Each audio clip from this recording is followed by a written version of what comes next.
Presiden Joko Widodo mengungkapkan bahwa pembangunan Ibu Kota Negara atau IKN di Kalimantan Timur akan mengedepankan konsep yang ramah lingkungan atau Green City.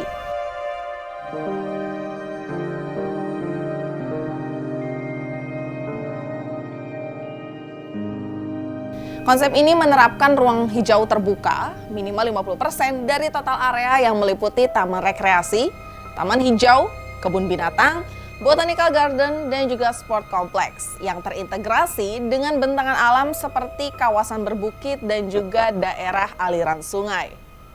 Tenaga ahli utama kantor staf Presiden Wandi mengatakan pemindahan Ibu Kota Negara atau IKN dari Jakarta ke Kalimantan Timur bukan hanya menjawab tantangan domestik seperti ketimpangan Jawa dan juga luar Jawa, namun menjawab tantangan global yakni pemanasan global. For your information guys, bahwa luas Ibu Kota Negara yakni 256.000 hektar dan hanya kurang lebih dipakai 50.000 hektar saja untuk pemerintahan. Sisanya akan dibiarkan menjadi ruang hijau.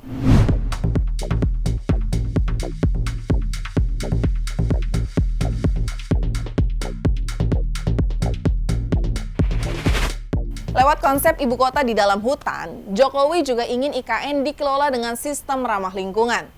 Seperti sistem kelistrikan yang akan bersumber dari Sungai Kayan melalui pembangkit listrik tenaga air, serta upaya untuk zero emission di tahun 2045.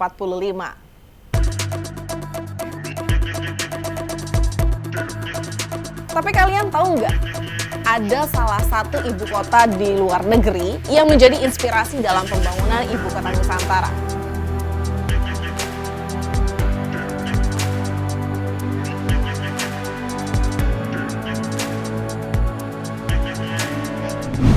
Ya, ibu kota Australia, Canberra.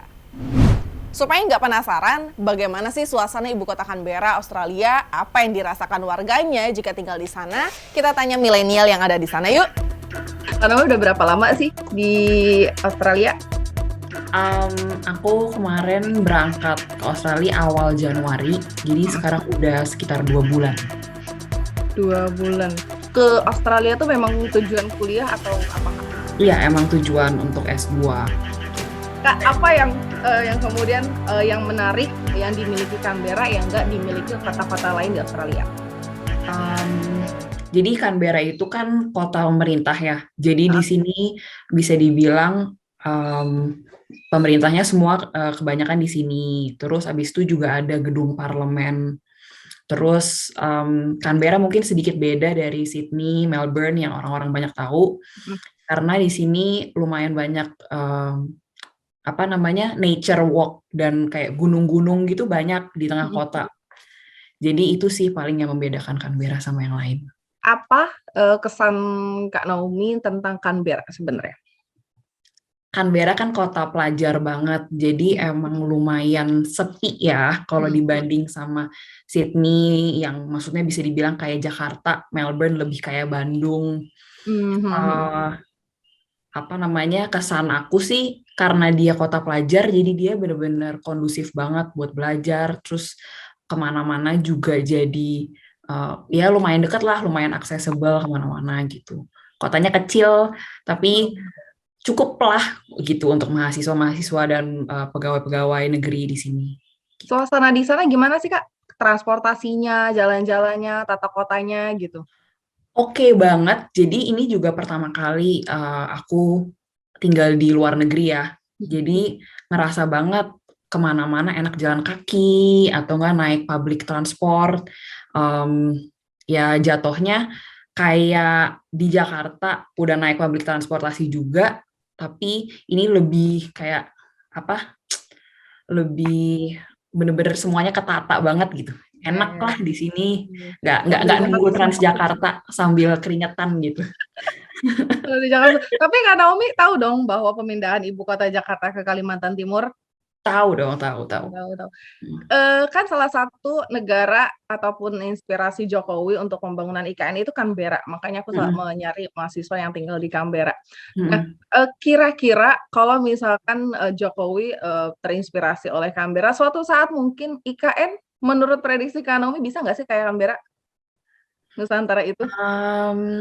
Mungkin bisa, tapi akan memakan waktu lama sih. Maksudnya, ya bisa dibilang IKN sekarang masih dalam proses ya, nggak, dan Canberra juga nggak menjadi Canberra dalam kayak sedetik gitu. Ya, ujuk-ujuk Canberra Jadi bagus gitu kan? Enggak. iya gitu kan, nggak mungkin kan pas bikin langsung Iya. wow gitu. Jadi pasti harapan Pak D Jokowi dan semuanya juga bisa jadi kayak Canberra, semoga bisa, tapi mungkin akan makan waktu yang lama sih gitu.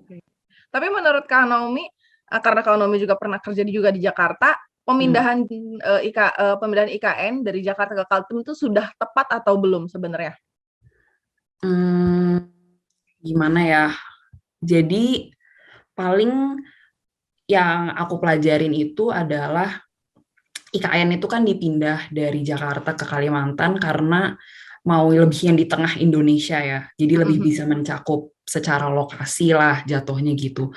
Dengan alasan itu menurut aku oke, lumayan tepat. Tapi balik lagi IKN juga butuh banget dikaji ulang secara ekonomi, secara infrastruktur. Jadi semua itu harus benar-benar lengkap biar IKN bisa menjadi ibu kota yang benar-benar bagus untuk pemerintah di masa depan gitu sih. Oke, aku cukup loh Kak, sebenarnya pertanyaannya kurang lebih sudah mencakup semua. Ya. Karena kalau aku lihat IKN, apalagi dengan data ada 1.700 lubang tambang di IKN, itu kan sebenarnya agak PR ya untuk IKN kalau tiba-tiba mengaca harus seperti Canberra dengan tata kota yang udah jadi, udah bagus, memang udah direncanakan kan kalau Canberra beda dengan Kalimantan Timur gitu. Ada ini nggak Kak? Ada apa ya? Saran atau mungkin kritikan dan yang bisa Kakak share gitu. Kalau saran gitu ya dari saya sih, ya kembali lagi yang barusan saya bilang adalah selama semuanya dikaji dan nggak dalam proses buru-buru, jadi in a timely manner dan semuanya benar-benar dilihat dari segala aspek, apakah secara ekonomis sudah cukup, apakah secara sipil dan infrastruktur juga oke. Balik lagi kan yang barusan Mbak Lesi bilang tentang yang tambang-tambang itu juga. Kalau misalkan memang secara sudah dikaji dan bisa lanjut, menurut saya itu sih yang benar-benar menjadi saran terbesar biar IKN-nya juga nggak terhambat karena hal-hal yang sepele gitu. Maksudnya benar-benar bisa menjadi ibu kota yang bagus dan Apalagi, iya, yang bisa akhirnya jadi kayak antara terinspirasi oleh Canberra atau terinspirasi oleh ibu kota lain gitu. Jadi selama pengkajiannya oke, harusnya IKN bisa kok menjadi ibu kota yang bagus gitu. Tapi kalau Canberra sendiri Kak, apakah bisa disebut sebagai kota yang patokan untuk sebagai kota yang dengan julukan Green City gitu intinya? Bisa disebut sebagai Green City juga Canberra? Kayaknya karena di Australia juga tipe public transportnya juga oke ya. Jadi kemana-mana kita bisa naik bis, di sini juga ada kayak semacam MRT gitulah yang di tengah kota. Terus kemana-mana orang lebih suka jalan kaki dibanding punya mobil pribadi. Jadi bisa dibilang lumayan sustainable, lumayan peduli lingkungan. Di sini juga kalau buang sampah semua harus dipisah gitu kan. Jadi bisalah jadi patokan untuk sebuah ibu kota, mau itu IKN, mau itu ibu kota lain, biar tetap peduli lingkungan lah dengan apapun yang sedang dibuat sekarang.